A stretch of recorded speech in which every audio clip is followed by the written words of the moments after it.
My name is Matthew Todd, and welcome to Inside the Scale Up. This is the podcast for founders and executives in tech looking to make an impact and learn from their peers within the tech business. We lift the lid on tech businesses, interviewing leaders and following their journey from startup to scale up and beyond, covering everything from developing product market fit, funding and fundraising models to value proposition structure and growth marketing. We learn from their journey so that you can understand how they really work, the failures, the successes, the lessons along the way, so that you can take their learnings and apply them within your own startup or scale up and join the ever-growing list of high-growth UK SaaS businesses.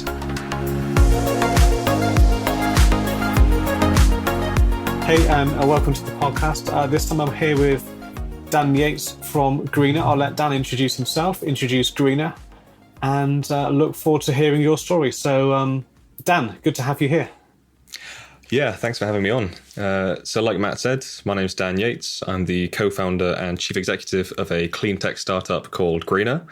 So Greener is an early stage software company, and we use algorithmic matchmaking technology to help agri-food businesses to build sustainable supply chains.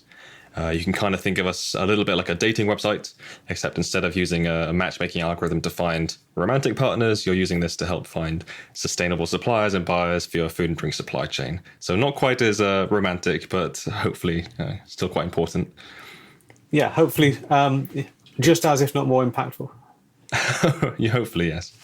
Cool. So I guess to kind of start things off, how did you get to kind of founding Greener in the first place? What did that early journey look like kind of to lead you to that point?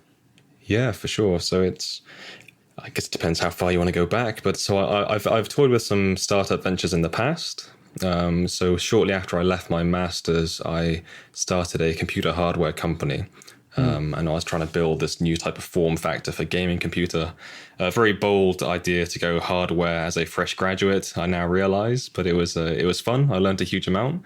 Wasn't able to get the main funding to get to manufacturing stage, but I got a lot of positive validation, and I learned a huge amount. And I guess that's when I kind of fell in love with startups. I love the idea of building something from scratch. But I did that for about 2 years. I worked on that. Then I decided to spend some time in a more conventional role. So I ended up going to consulting. So I moved to the Netherlands. I was working in this innovation consulting company. So essentially we were helping big corporate clients to think a bit more like startups, trying to connect with relevant startups and all the assorted kind of innovation tasks. I quickly got quite disillusioned there. You know, comparing a corporate role to a startup role, you do realize that your work is not quite as impactful, maybe not quite as meaningful as you may like.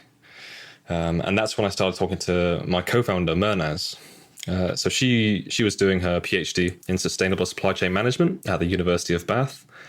And she started telling me about some of these huge challenges that are facing in particular the agri-food sector, you know, the global food systems and how much strain they're under. And it piqued my interest immediately because I love problems. I love solving problems. That's kind of what I've done at all stages of my career. Is I like to find interesting problems and try and work out the best way to solve it. Yeah. And this caught my attention immediately. And I think it was in the span of an afternoon we decided that we were gonna build something. We didn't know what we were going to build, but we knew that this was the problem that we wanted to address. And from there we started just testing out a bunch of stuff. Cool, awesome. That's how we started, I suppose. Yeah, so kind of sounds like you fell in love with that startup model of seeing, you know, your work make a difference, but that consulting startups in the big company didn't really quite cut it then. Not really. I think when you're dealing with very large companies, each team member, no matter how much they may want to bring about change, they're still quite a small cog in a very large machine. So it's still very slow. It still takes a huge amount of work to overcome the status quo inertia as it is. So I felt like we were coming up with some really cool ideas. I thought there was some really interesting stuff being discussed, but in terms of actually implementation, it was just a bit slower than I would like, really. You know, used to startup pacing, so I'm used to like new idea, let's do it right now, instead of bigger companies where it takes a bit longer than that. Yeah. So it was an easy decision to jump back into actually, you know, your own startup as a business. I think it was very exciting. Yeah. As I got settled into a more conventional career, you do get used to certain stability as well. Obviously, very little stability in a startup, especially when you don't really know what you're building yet. Yeah. So there's risks, but I think the excitement and the prospect of doing some meaningful work that overrode the risk of losing a bit of stability. Yeah, sure. So I guess kind of armed with a problem that you're looking to solve, a co-founder very connected to that problem as well. Where do you take it from there? How do you start finding a solution or potentially multiple solutions and narrowing that down? Yeah, it's a great question. So we started toying with a few ideas. So when we were discussing the problem, we had a few initial ideas, like things that we thought could be worth exploring. Yeah. And we just went out to test it, essentially. So we actually started off with a bunch of different ideas. So the first idea was I think it was a simplified carbon calculator is what we wanted to build. And we knew we wanted to help small businesses because they're businesses who have the least resources, the least capital, the smallest teams to dedicate to investing in sustainability. So we wanted to make a product that could help them. Yeah. This 98% of businesses who are small and medium-sized enterprises. So the first one was a simplified carbon calculator, which was interesting, but we quickly discovered it is a hugely populated market. There are a lot of carbon calculators, and some of them have far more resources to commit to the problem than we did. Yeah. We then moved on to an e-commerce angle. So essentially helping small businesses to buy the right stuff, buy products which are sustainable and helping sustainable businesses to sell sustainable products. Yeah. Again, kind of made sense. The business plan checked out, but we didn't have the resources to essentially build an e-commerce platform from scratch. Sure. There's a lot of upfront investment into building a platform and building the infrastructure to do that properly. Yeah. So we would have had to raise more than we probably could at that stage to get started. The third idea was a direct consulting angle. So we were actually going to small businesses. We were saying, let's have a look at your operations. Let's see how we can make it better. Yeah. Which worked very well, but was obviously not cost viable. Small businesses cannot afford consulting rates. Sure. And also it is absolutely not scalable at all. We'd have to hire more team members and it wasn't quite right, essentially. But so we took a step back and we were actually, I think we're at a rainy train station in the West Country just to set the scene a little bit. And we were like, what do all these ideas have in common? And what are we really trying to do? And we realized what we were trying to do was get businesses working with the right partners, essentially. And then we were like, how else can we do that? Why not matchmaking? And that's that was the eureka moment where we settled on Greener as we know it today. Cool. And that's great to hear that you there was some trial and error that led you to that point, but there was always that common thread kind of holding those things together, and good that you were able to kind of identify that as well, rather than give up, which would have been the worst thing, or potentially just as bad, plow on with one of the not so good options. Yeah, I think that's the thing when you're starting a company, you need to have that flexibility, but also have a little bit of direction established from the get-go. So because we knew the problem, that gave us the compass to work out all the other problems as we went along. Yeah. But there are some startups, it's very easy to get distracted or to over pivot and to say, oh, maybe this is the way to go, but then you kind of lose sight of your vision a little bit and you focus more on kind of this business idea, and it's a difficult thing to balance sometimes. Yeah, no, it certainly is, but I think I see a lot of other founders perhaps liking the solution more than the problem, and then going out looking for the problem where that solution fits, whereas it sounds like you were more committed to the problem and willing to iterate on the solution, which I think is a better way around. I would say so. I think it's good to love your product. It's good to build something that you love, but ultimately it's not about you. That you have to be doing something for other people, for your customers, and that's where the problem comes in. So you focus on that, then you're going to keep a better compass. So. Yeah, absolutely. So I guess you kind of mentioned resources, not having the resources to build the full-on, e-commerce platform. So I guess how did you, having kind of narrowed down then, that matching was the right approach. How did you, resource the early versions of that and get that in front of people?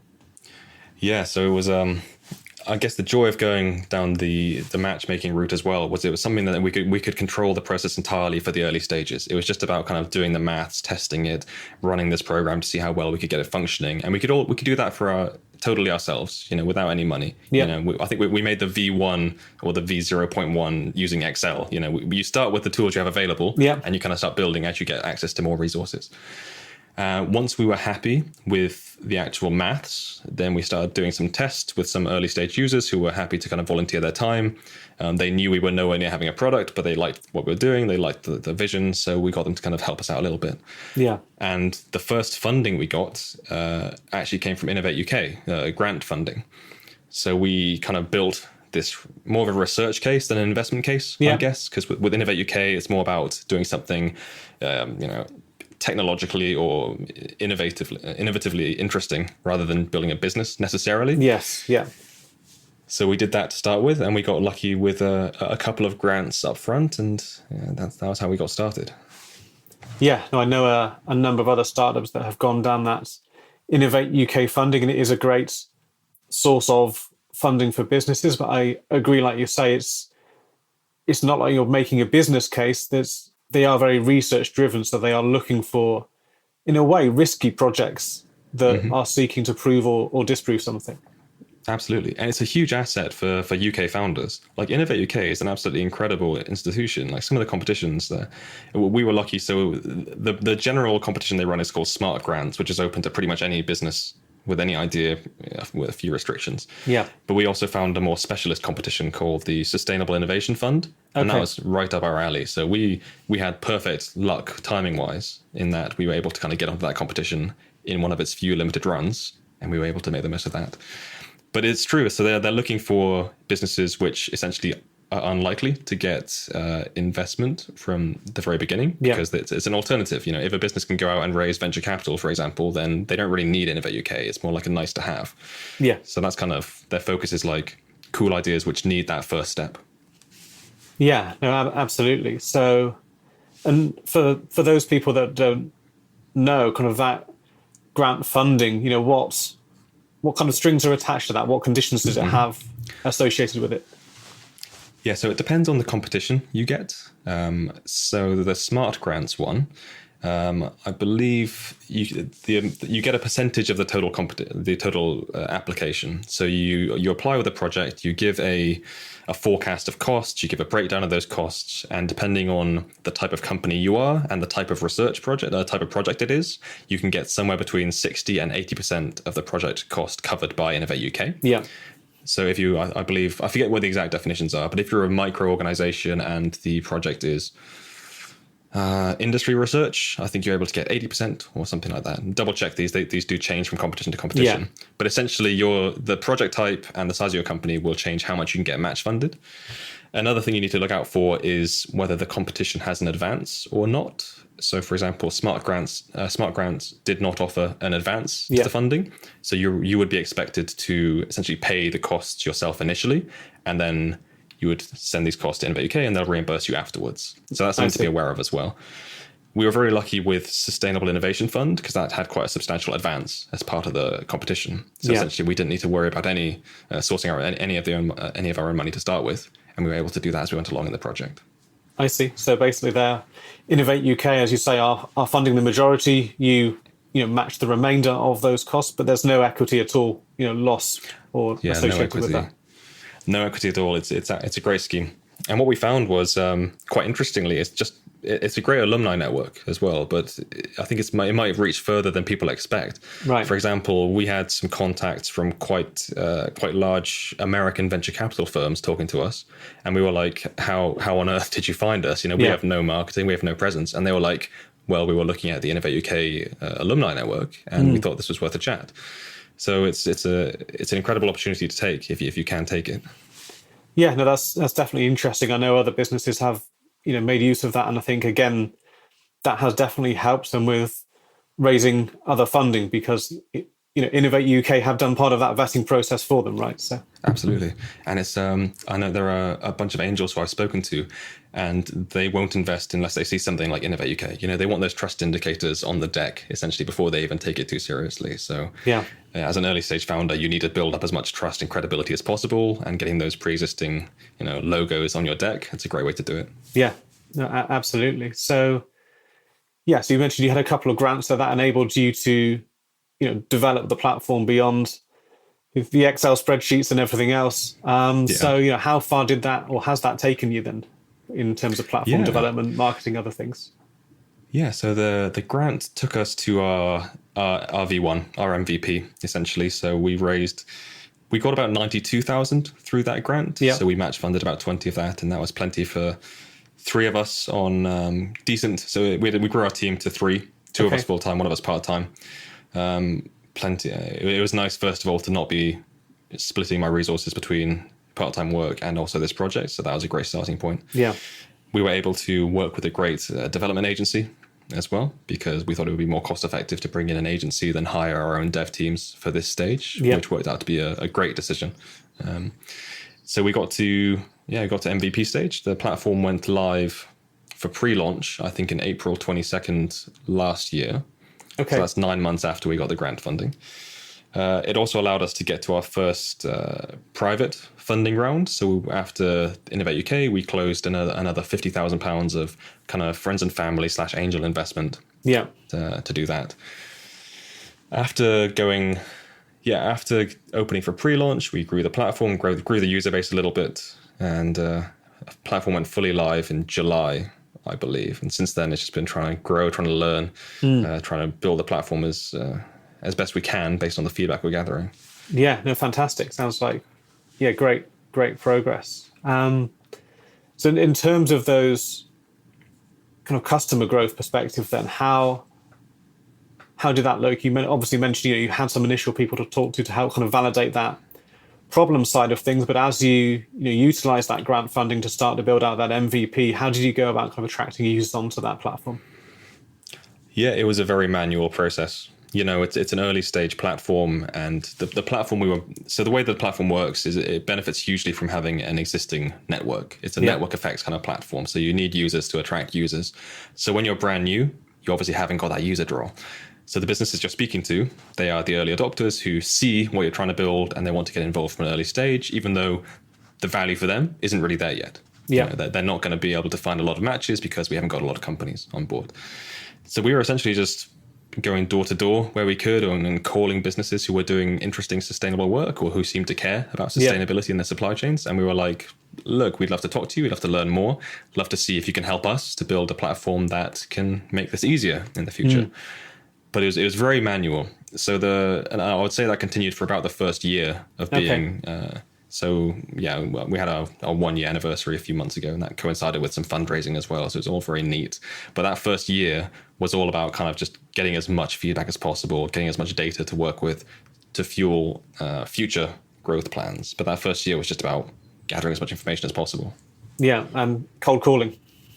Yeah, exactly. Cold calling. Oh, it's hard. I think people aren't very used to cold calling at the moment. So it's we had more luck with emails, I think.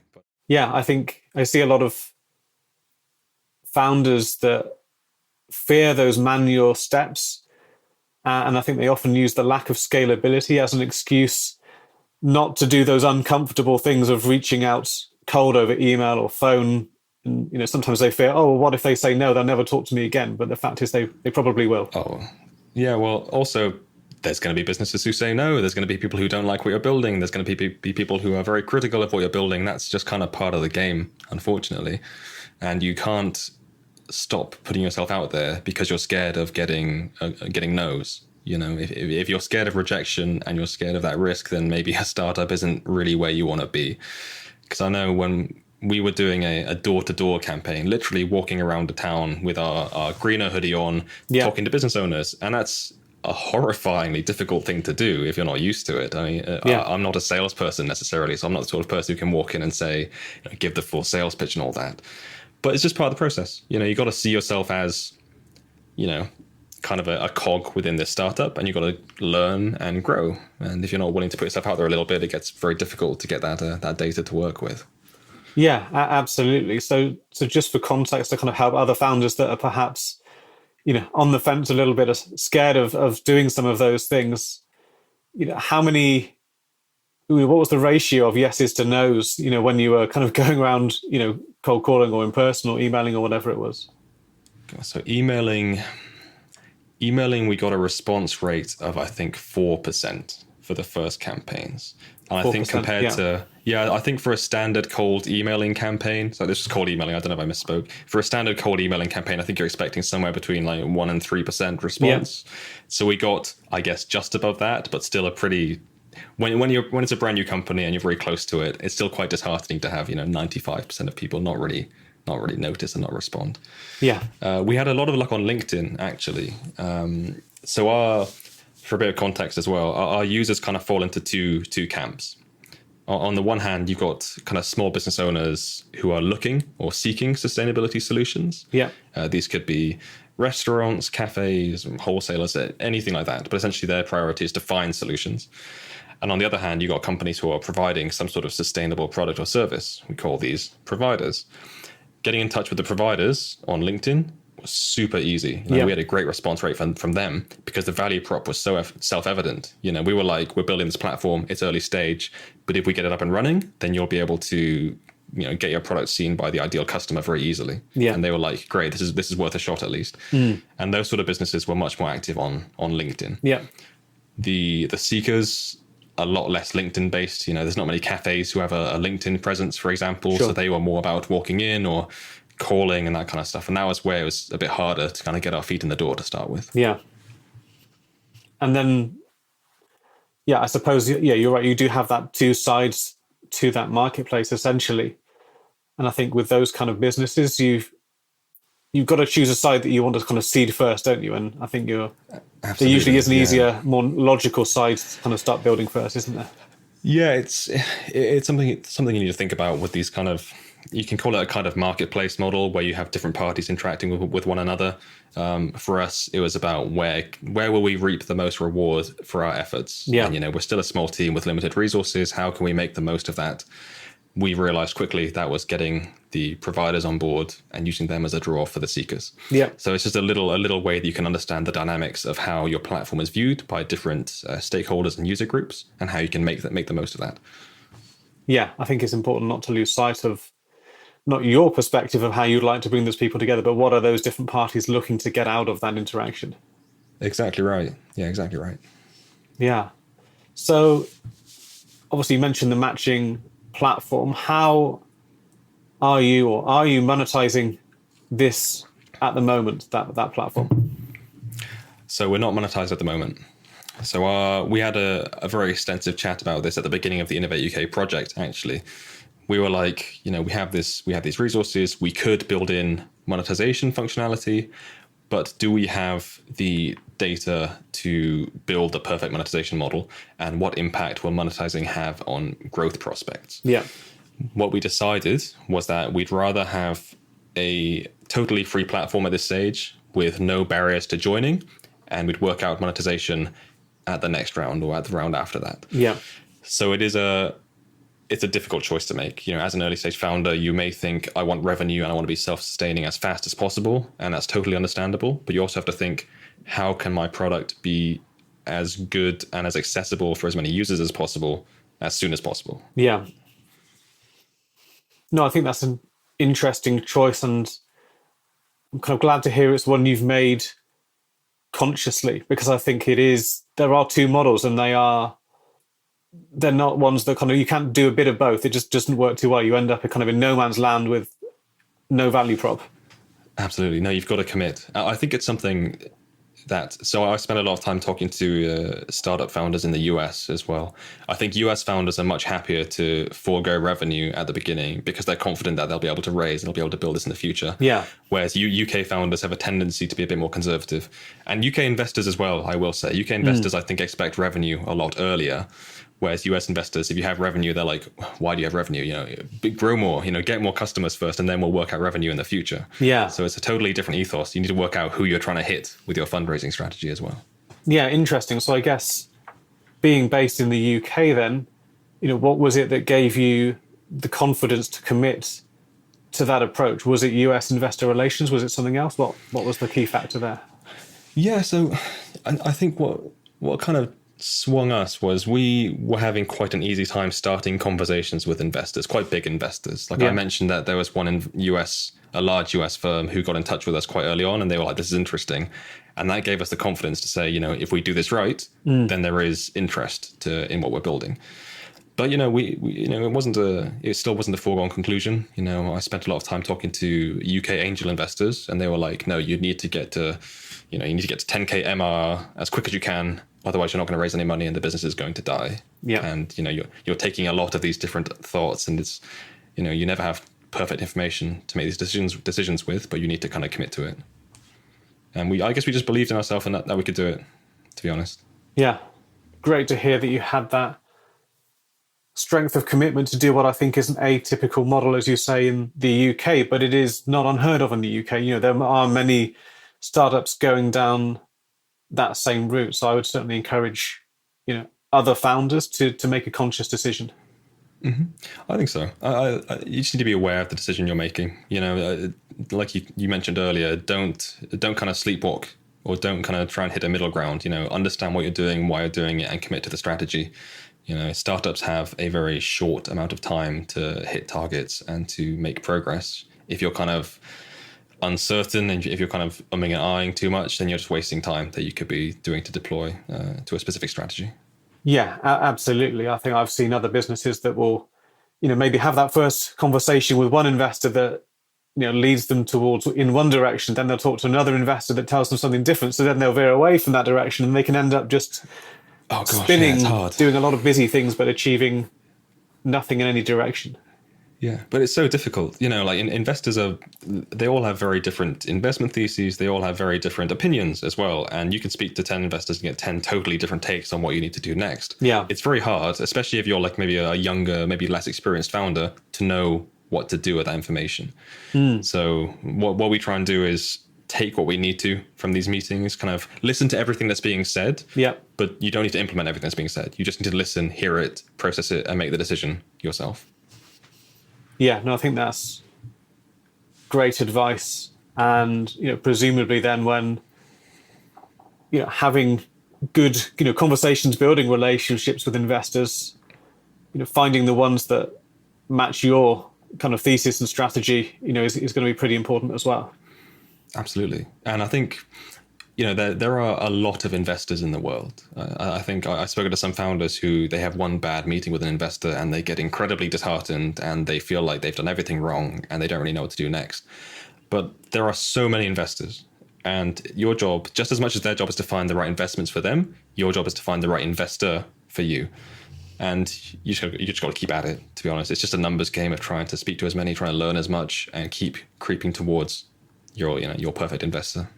Yeah, no, I think that's a great way to look at it. And I think it's looking at your business as a business in its own right, as its own entity, and not making the decision that feels easiest to you or whatever, or makes you feel better in that moment, but it's making the right decision for that business. For sure. Yeah. Another example, actually, we had one meeting with an investor quite early on, and they had an offer on the table, but the offer was contingent on us making some quite substantial changes to our overall vision of what we wanted to build.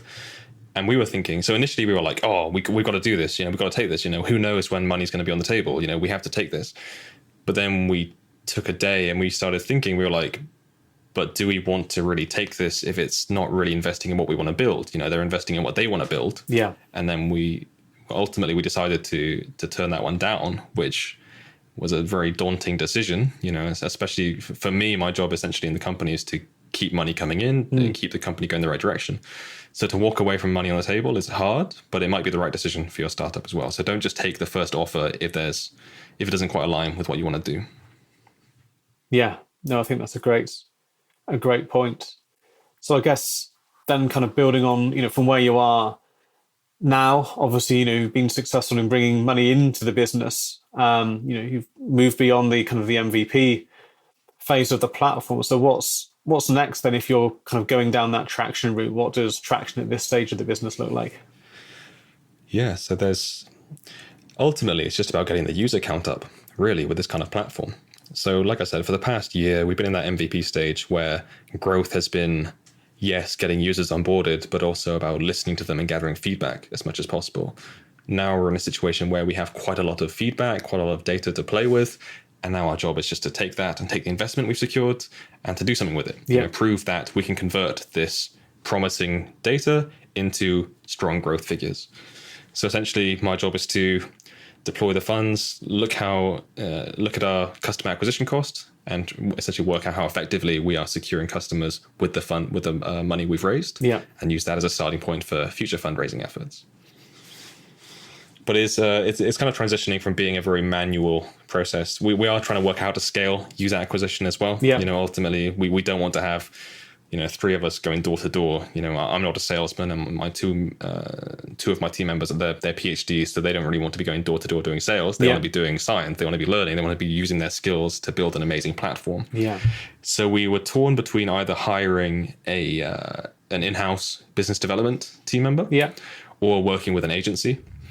And again, pros and cons to both of these. Obviously, agencies a bit more expensive, but kind of more full service. Whereas having someone in-house, maybe a bit more affordable, but there are some risks about whether they're going to perform to the standards you expect. There's also considering how much you'll have to train and manage them as well.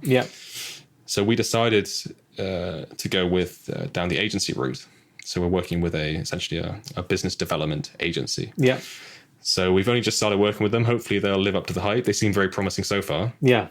But by working with them, we can essentially take some of those more manual tasks, like you mentioned, the cold calling, the cold emailing, give them to someone who really knows what they're doing, and essentially give us the best case scenario for what we can do with that funding allocation. No, sounds exciting. It is exciting. It's daunting. It's always scary to bring more people in. You start to feel like an actual company at some point. You in the early stages, just a few of you, and you're just chatting, and you're building stuff, but it doesn't really feel like a company. But then suddenly you start hiring, you start working with quite serious contractors and consultants, and there's a lot more legal paperwork, for example, and suddenly you feel like an actual company. But it is fun. Hopefully, we have quite high hopes for the next couple of months. So we'll see how they do. Sounds very exciting. And I think that's a good place to leave the conversation for now. And I think it'd be great to pick this up again, maybe a few months down the line, kind of see how that growth strategy has worked. And, fingers crossed you're seeing really good kind of growth in the user count and using that to kind of, get that next round of investment, whatever that may look like. Yeah, absolutely. So if all goes to plan, we'll raise again end of this year, and hopefully a good sum there. Thanks for having me. It's always really cool just to talk about this kind of stuff. Hopefully people can learn a little bit, and I can share some of my findings, because it can be very tough to figure out exactly what you're doing as a startup founder. It's always good to kind of hear some opinions of people who have been through it. Absolutely. And I think there's a bit, obviously a very big US bias in media, and that's certainly what we're trying to bring here, is a bit more of a UK steer. And I think things like Innovate UK raising awareness of that, a lot of startup founders don't know about these kind of resources. Things, being great to hear your journey through that and how it's helped you.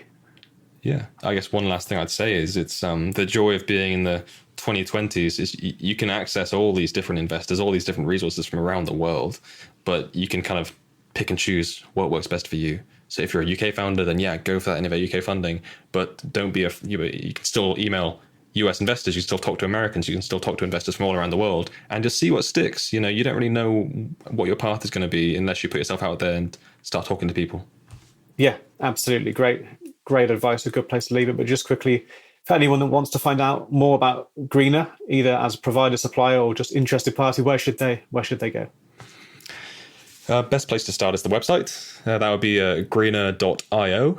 You can also follow our socials, our LinkedIn page. You can find us, I believe that's greener_io on Twitter. LinkedIn is greener.io. So you can usually find us if you search for Greener on these different platforms. We're quite well SEO'd. So that's good. We'll drop links in the notes as well for everyone to see. So awesome, thanks. Cool, pleasure talking to you, Dan. And look forward to speaking again. Great, thanks so much, Matt. Cheers. Thank you for joining me on this episode of Inside the Scale Up. Remember, for the show notes and in-depth resources from today's guest, you can find these on the website insidethescaleup.com. You can also leave feedback on today's episode, as well as suggest guests and companies you'd like to hear from. Thank you for listening.